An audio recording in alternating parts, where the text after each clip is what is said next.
Hey guys, today I've got a Maytag Centennial washer and electric dryer matching set, excellent condition.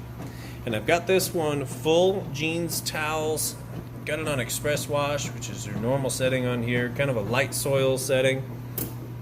I'm not exactly sure what this does, might include a soak if you put it on heavy.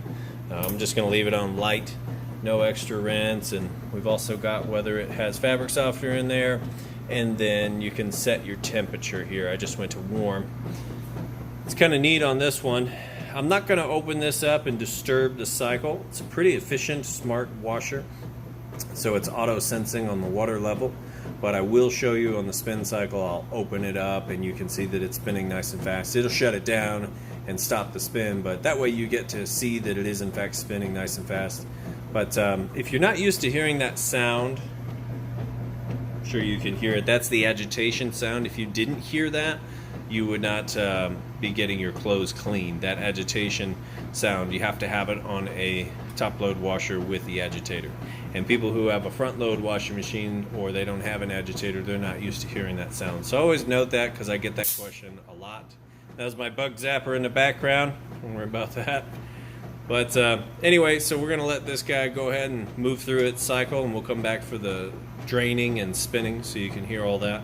The washer gets a 28-point inspection. The dryer gets a 22-point inspection. Everything mechanical and electrical gets checked. Make sure it's working perfectly before it leaves my care. So we'll let it move on through and we'll come back. And it's moving into the rinse portion. You can hear it draining that water. That way you know the drain on it works good. Go ahead and lift this up and you can see that it does in fact shut it down.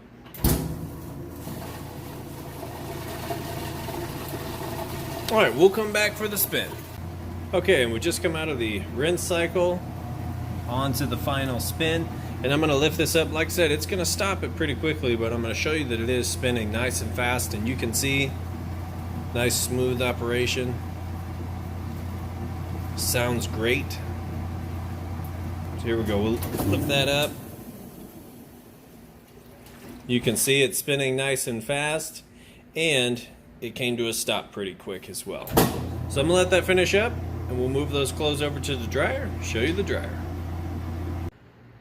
Okay, now we got the dryer loaded up. Those clothes in there, ready to go. You see the electric dryer. It's matching. It's in excellent condition. I'm going to go ahead and just get it going on time dry. As you can see, it's got nice smooth operation. Sounds great. And I'm going to show you that it is in fact heating like it's supposed to also. So right in between those two red dots, it's going to take a surface measurement on the temperature. I'll show you like the floor in here is a little less.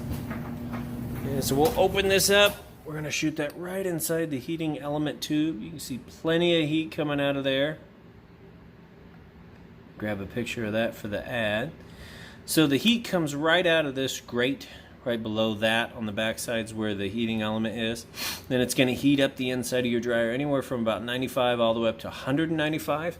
And that depends on what you have your heat set to. See, a high heat, low heat, and then air fluff. So you have a few different options there.